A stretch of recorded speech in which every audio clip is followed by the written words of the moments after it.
Anecdotario, con Luis Alberto Fernández García. Rubén Sardoya Loureda nació en La Habana en 1960. Es licenciado en Filosofía por la Universidad de Rostov del Don y doctor en Ciencias Filosóficas. Desde 1983 es profesor de la Universidad de La Habana.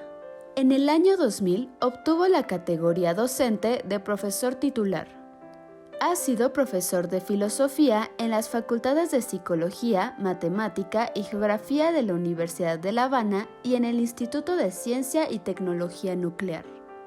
En la Facultad de Filosofía e Historia ha impartido docencia de pregrado en las siguientes asignaturas: Introducción a la Filosofía, Historia de la Filosofía, Antropología Social y Pensamiento y Producción Espiritual.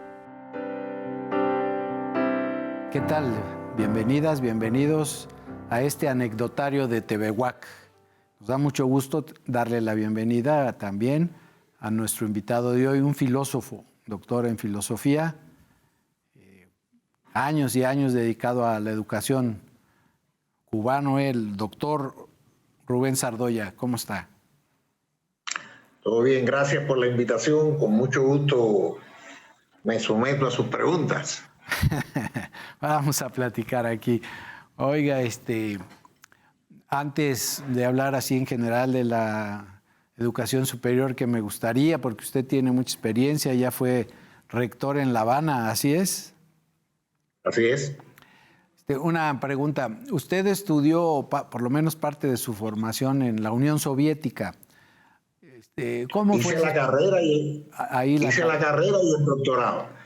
Ah, también el doctorado, pues toda su formación. Tuve casi 9 años por allá. ¿Y qué tal? ¿Cómo, aparte de la formación meramente académica o científica, ¿cómo era estudiar en la Unión Soviética? ¿Sería usted igual si hubiera estudiado el doctorado en Francia o en Inglaterra? Bueno, para comparar con un mínimo de justicia tendría que conocer cómo hubiera sido allá en Francia o en Inglaterra. Esos eran programas muy extendidos de colaboración entre el gobierno de Cuba y el gobierno soviético. Si mal no recuerdo, se graduaron de distintas universidades de toda la república o de casi todas las repúblicas soviéticas más de 40.000 jóvenes cubanos. Digo jóvenes porque yo llegué a los 18 y terminé el doctorado a los 27. Allí no existía, y tengo entendido que no existe la obligatoriedad de hacer una maestría con anterioridad. Las carreras eran de 5 años y se pasaba a partir de determinadas condiciones directamente al doctorado.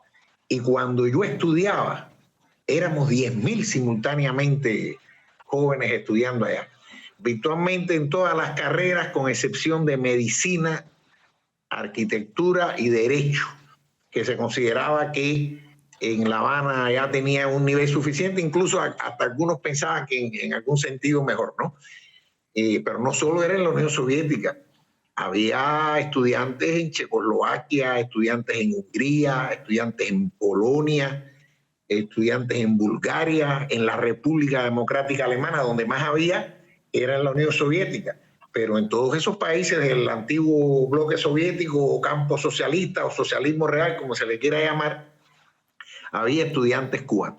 Entonces, virtualmente, todo el que quería ir a estudiar a uno de esos países y se graduaba del preuniversitario, lo que acá llaman preparatoria, iba.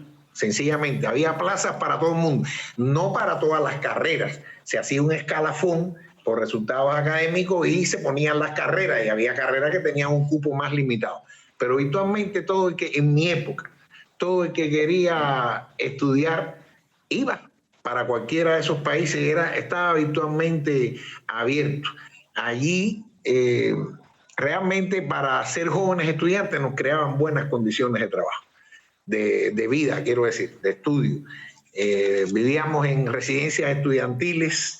En los 2 primeros años de la carrera, recuerdo eran 5 años de carrera, vivíamos en habitaciones donde éramos 3. generalmente 2 estudiantes extranjeros. Había en la residencia estudiantil nuestra, que tenía 2 grandes edificios, había estudiantes de más de 80 países. Qué barbaridad. Eso es importante en la formación de un joven, relacionarse con esa diversidad cultural por miles de razones. Entonces, y después en tercero, cuarto y quinto año vivíamos ya no era necesario que viviera un soviético, lo ponían ahí para que nos ayudaran en el idioma y practicáramos el idioma, y ya después vivíamos en habitaciones de 2 estudiantes. Cuando fui a hacer el doctorado, ya la habitación era para una sola persona. Recibíamos lo que llamaban un estipendio, aquí dirían quizás apoyo. Todos estábamos becados, por supuesto. Y no solo estábamos becados, sino que recibíamos un estipendio que recuerdo en aquella época eran 90 rublos, al cambio del dólar serían unos $100, que habría que multiplicarlo por 5, 6, 7 hoy día, ¿no? Conocemos la moneda se ha ido devaluando. Y de esos 90 rublos aportábamos 2 para contar con todos los servicios que había. Si la llave del baño, si la puerta, si la ventana, no sé qué, cualquier cosa que se dañara te la arreglaban por 2 simples rublos. Teníamos la universidad al frente. Realmente era un elenco de maestros destacados, de todo tipo. Eso sería otra conversación, ya explicar el tipo de filosofía que se enseñaba y la diversidad de maestros, incluso la diversidad de formas que se enseñaba en distintas universidades. Cada 2 años nos pagaban un viaje a Cuba, bueno, podía ser en barco. Estábamos 15, 17 días, atravesábamos el Mediterráneo, desde Odessa, en el Mar Negro, atravesábamos el Mediterráneo y después el Atlántico. O podía ser en avión. Ya cuando estábamos haciendo el doctorado era todos los años que nos pagaban eso y nosotros no pagaban nada. Mi padre nunca pagó por mí un centavo en ningún nivel de enseñanza. Así debía de ser. Ya ahora que lo describe usted, digo, bueno, es el paraíso de los estudiantes. Pero además eso le dio una planta de científicos, de académicos a Cuba solidísima. Fue muy importante. Fue muy importante. Eso fue muy importante en todos los sentidos: físicos, matemáticos, químicos, ingenieros de toda clase. No, eso fue muy, muy, muy importante. Hubo un salto cualitativo marcado en el nivel educativo de Cuba ya a partir de los años 70. Porque todos los primeros años después de la Revolución, después de 59, primero una campaña de alfabetización, se alfabetizó más de 1 millón de personas. Después recuerdo las consignas, yo era un niño, yo nací en el 60, un año después de la Revolución, pero recuerdo las consignas. Ahora vamos a que todo el mundo alcance el 9º grado, después el 6º grado, después el 9º grado, después la diversificación de centros de educación para muchachos con talento científico, para desarrollar habilidades artísticas, deportivas, pero en Cuba había había una universidad de 200, ahora tiene ya 290 años, la Universidad de La Habana, sí. Y además de eso se habían creado otras 2 que en aquel momento eran muy pequeñas, una en Santa Clara, en el centro del país, la otra en Santiago de Cuba, en el oriente. Si mi memoria no me traiciona, la de Santiago, que fue la segunda, fue de los años 40. En Cuba estuvimos más de 200 años con una sola universidad, y la de Santa Clara todavía por hoy, importantes universidades, pero todavía muy pequeñas en aquella época. De modo que con la avalancha de estudiantes que entraban a la enseñanza secundaria y se graduaban de la enseñanza preuniversitaria, no había la menor posibilidad de dar abasto dentro de Cuba. O sea, por una parte no teníamos abasto en aquellos años, y por otra parte había muchas especialidades que con el desarrollo científico que tenía la Unión Soviética y Rusia en general, Alemania, piénsese, Europa, sí. Fue muy importante, muy, muy, muy importante para el desarrollo académico, científico, investigativo, de todo tipo. Y oye, en Cuba, bueno, ya sé que ahora está usted en México, pero en Cuba tienen la meta o la aspiración a que todos los jóvenes que lo deseen ingresar a la educación superior lo hagan. ¿Tienen las facilidades? A ver, durante años, los últimos años de la vida activa del compañero Fidel, se creó un concepto que le llamaban la universalización de la educación superior. ¿Qué quería decir? No todas las carreras, porque se mantuvo el sistema de exámenes de ingreso en las principales universidades del país. Ya eran más de 60 grandes universidades. En Cuba no existe el concepto de universidad de garaje, como se dice, ¿no? Cualquiera hace una universidad y no, son todas universidades públicas, y en las más importantes seguía habiendo exámenes de ingreso. En general se mantuvieron los exámenes de ingreso, lo que entonces en cada municipio de cada provincia, por ejemplo La Habana, en La Habana vive 1 de cada 5 cubanos. La Habana tiene 15 municipios. Y en los 15 municipios teníamos lo que se llamaba una sede universitaria municipal. Y ahí no había exámenes de ingreso. Es cierto que en la sede central se concentraban, no se puede negar, los mejores maestros.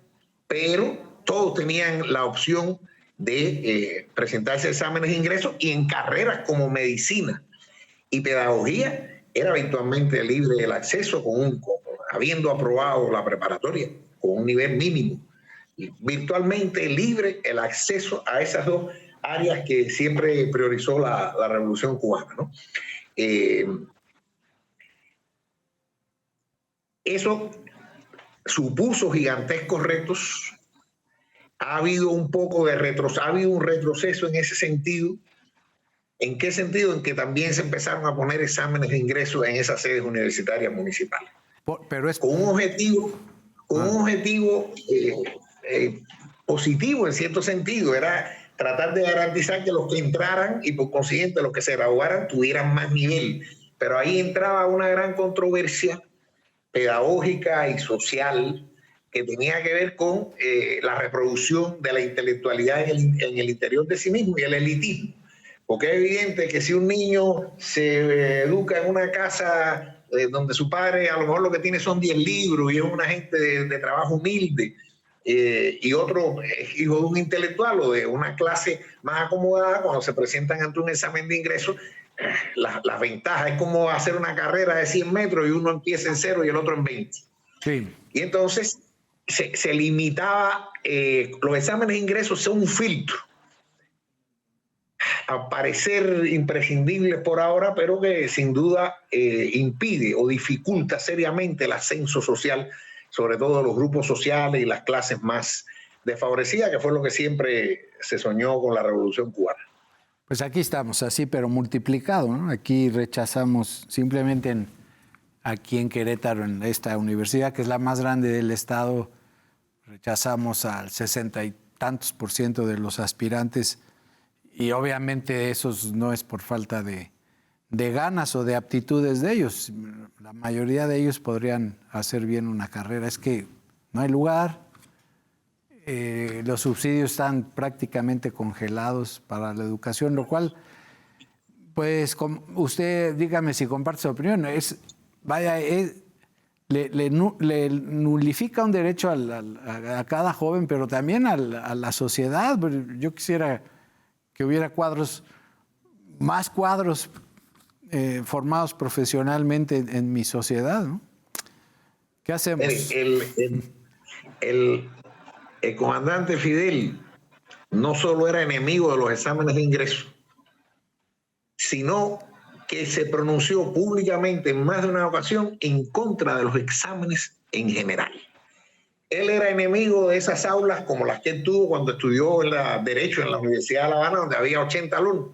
Te entra a los salones de la Universidad de La Habana, que en sus locales actuales empezaron a construirse en 1902, y te ve que son aulas construidas para que haya 100 y 200 muchachos allá adentro. Y él consideraba que los grupos debían ser pequeños y que 20, 30 alumnos máximo, y que debía haber una interacción permanente con el maestro, de modo que el maestro conociera alumno por alumno con nombres y apellidos, conociera sus problemas, si el padre es alcohólico, si la madre no sé qué, viera sus dificultades, su salud. Y yo lo recuerdo haberlo oído decir varias veces, que si un maestro, después de estar un semestre, allá todas las carreras son por semestre, después de estar un semestre con el alumno, necesita hacerle un examen para saber si sabe o no. Así lo decía él directamente. Hay que revisar es al maestro. Así lo decía. Si uno interactúa con ellos, le pone tareas, les manda a hacer trabajo referativo, les plantea problemas, depende de la materia o prácticas experimentales, y lo está viendo interactuando, y él para mí no es un número más. Como me tocó ver en algún país una vez, un amigo mío, maestro, haciendo sus exámenes, les exigía a los muchachos que le pusieran una fotografía, y él como le dicen, las grapaba, le ponía una grapita, o las presillaba, para poder ver quién es, porque si no sabía ni quién era.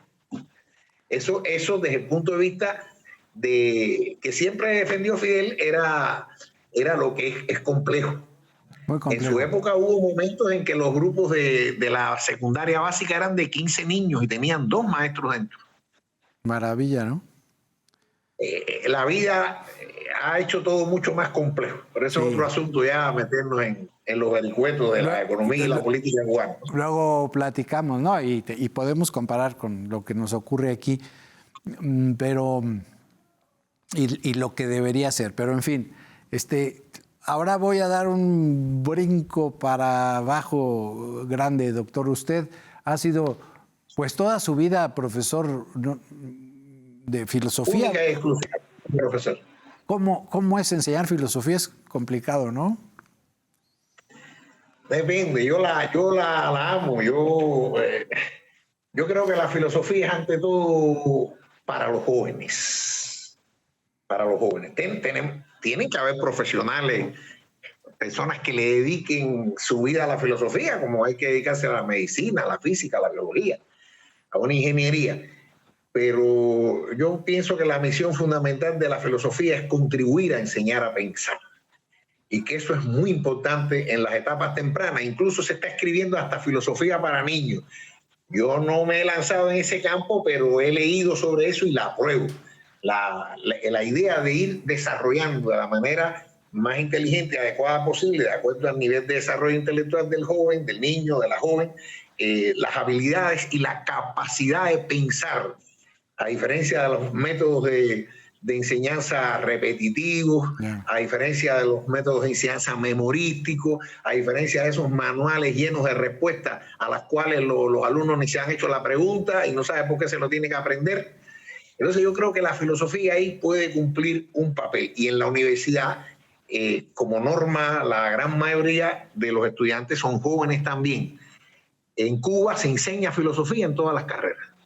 O sea, yo daba clases en la Facultad de Filosofía e Historia, que tiene unas carreras, pero le llaman así por tradición filosofía e historia. Pero se da filosofía en matemáticas, en medicina, en ingeniería, en todas. Mínimo 1 año. Y en las carreras de ciencias sociales hasta 1 año y medio. Depende de las carreras. Porque cada carrera tiene su comisión de carrera, le llaman. Y ellos ahí, dentro de ciertos parámetros que establece lo que aquí llamarían Secretaría de Educación, allá es el Ministerio de Educación Superior, ellos se mueven y pueden, depende de la importancia, no es lo mismo enseñar filosofía, digamos, a ingenieros químicos que a psicólogos. Los psicólogos tienen hasta historia de la filosofía, o cuando digo psicólogos digo historiadores, y entonces sí puede tener un grado determinado de complejidad. Uno siente, pese a todo, que hay alumnos a los cuales jamás les entra, pero se puede hacer un esfuerzo. Se puede ir ascendiendo desde problemas más simples a problemas más complejos, ir ascendiendo de generalidades a cuestiones más concretas, siempre tratando de darle sentido, que ellos vean que eso tiene un sentido para su vida, porque la primera condición para que un joven o un niño o un adolescente quieran aprender es que sientan la necesidad de llenar el vacío cognoscitivo que tienen con respecto a una u otra materia. Si uno no lo logra, lo único que va a encontrarse son alumnos repitiendo en la biblioteca el día antes del examen frases de memoria para aprobar y al otro día se lo olvidan. Sí. Entonces, sí, me gusta enseñarla, yo trataba de disfrutar. Yo la filosofía la enseño como historia de la filosofía.